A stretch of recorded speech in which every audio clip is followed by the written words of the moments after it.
Feature story assignment. This is one in which you will make someone rich and famous, or at least that's the goal of PR people for their clients. You'll be choosing from someone who is not well known, and you will be presenting what will probably be their first story about them. The feature story, again, as I mentioned before, is to introduce an individual or group of individuals, think of a band, to the world. It should be the first definitive article, and by that I mean there's nothing been written about them in depth previously. There may have been some short article, there may have been a post on Facebook or some other social media, maybe some Instagram, short video on YouTube, but no one has actually written the story about the individual or the group. You'll be reading the DJ and Cuban artist profile to understand how you structure that story. So again, the person that you're writing about has aspirations of greatness in the area in which they're most interested. This could be art, music, could be a person could be an entrepreneur, a techie, someone who wants to create social change but make a business out of that. And you want to choose that person who's very early in their career or has not fully developed their career. So, for example, they might have been doing something for several years, but not have achieved much in the way of fame or success.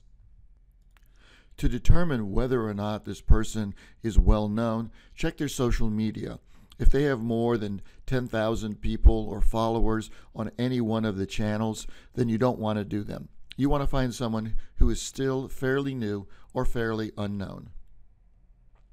So, as mentioned before, the person could be an individual or a group, such as musicians. You can choose someone from another country. The person can be working or retired. And most important, you want to make sure that this profile is worthy of sharing, that people will want to read this. And going back to our original discussion on what we do in PR, one of the things we do is create engaging content that connects our clients to audiences. The work that this person does should be interesting enough that an audience would want to know as much as possible about the individual. So let's talk about who it can't be about. So you're not going to do your roommates, your classmates, friends, relatives, or professors.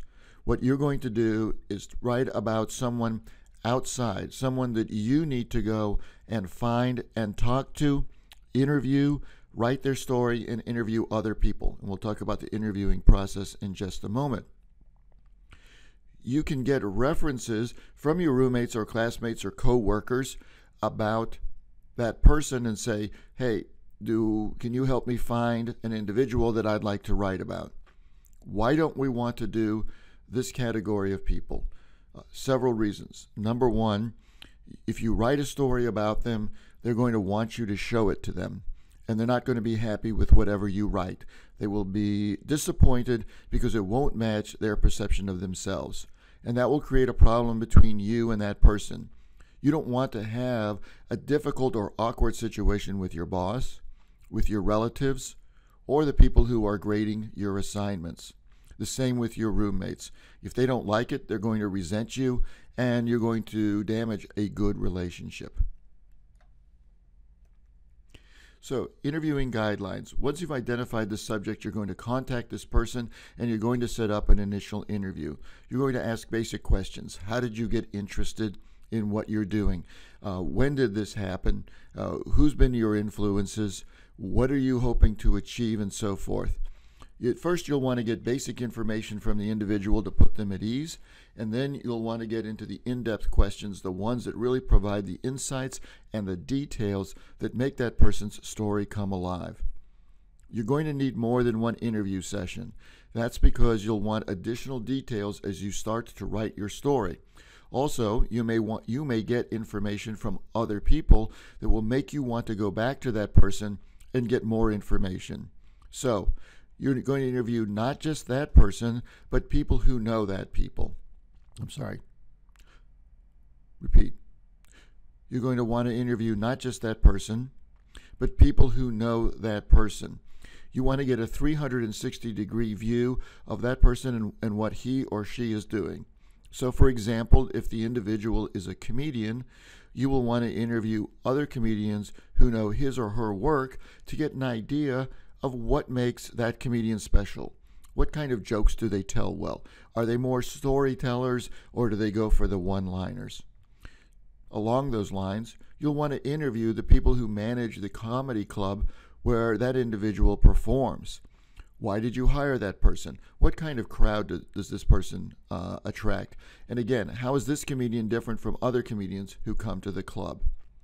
Lastly, you'll want to talk to someone who knows the business well, and hopefully a fan or two of that individual.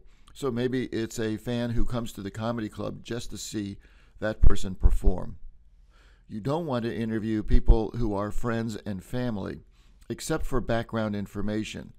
The opinions of the friends and family are going to be biased. Of course, they're going to be supportive of the individual. After all, that person's mom loves him or her. What they can't provide you with is an objective point of view, which is what you're looking for. You can interview parents and relatives for background information. The parents will be in a better spot, or grandparents even, to talk about where this individual's interest first formed. Say, for example, the person that you're writing the profile about is a musician. The parents can explain that maybe there were a bunch of musicians in the house. Maybe they were singers or played musical instruments. Maybe an uncle or an aunt played musical instruments, and all of that was an influence. Their memory of your subject's early childhood will provide you with insight and details that are valuable. But again, what you're looking for is facts and not opinions. Once you've completed your interviews and you have enough information and you feel you're ready to write, you're going to follow the narrative format that's provided in the examples about the DJ and Cuban artist. So the general structure is that you start with an interesting anecdote or a little piece of information about the person to get the reader interested. Then you go to a summary paragraph, which says in a nutshell, and this is why it's sometimes called a nut graph, that tells what the story is going to be all about. And then it's going to lay out what's to come in the paragraphs that follow. Then you will follow a traditional past, present, future structure to the story. You'll go back to the origins of the person's interest in the subject that they are doing. If they're a comedian, how did they first get interested in comedy? If they're a musician, how did they get interested in that? If they're techie, when did they first pick up their computer or start programming or whatever it is that they did in that area?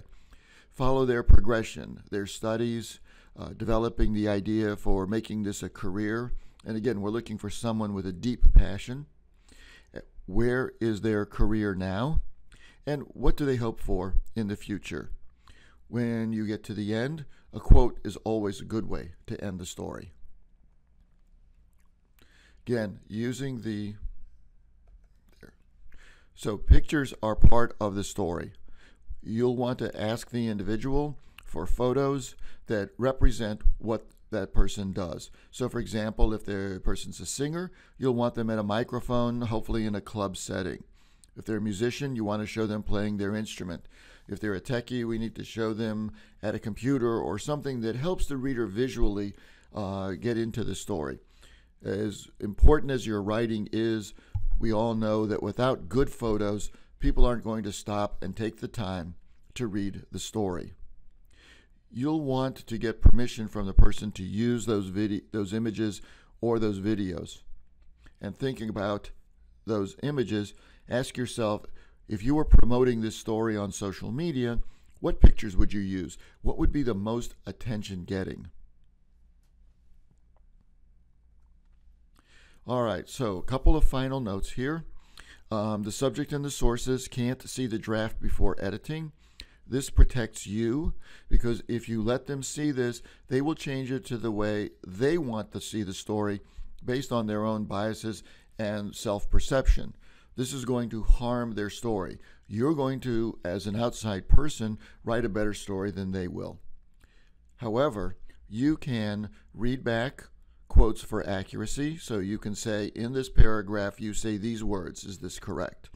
You can read back facts for accuracy. Is this correct? You started your business in this year, or you first started singing in a club in this year, so forth and so on. Now, you want to verify anything that the subject tells you. So if they say, I've done this here, if I've done that there, you want some kind of evidence that in fact they have been doing those things. You don't want to put this first story out there for the individual and then the world come back and tell you, oh no, I found this source that shows that never happened.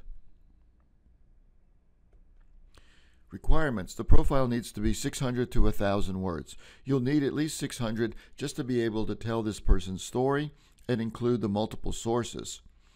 More than 1,000, you can go a little over that if you need to, but at a certain point people are going to stop reading. You want to put in links to the subject's website and social media. This way people who are reading the profile can go to those places and find out more.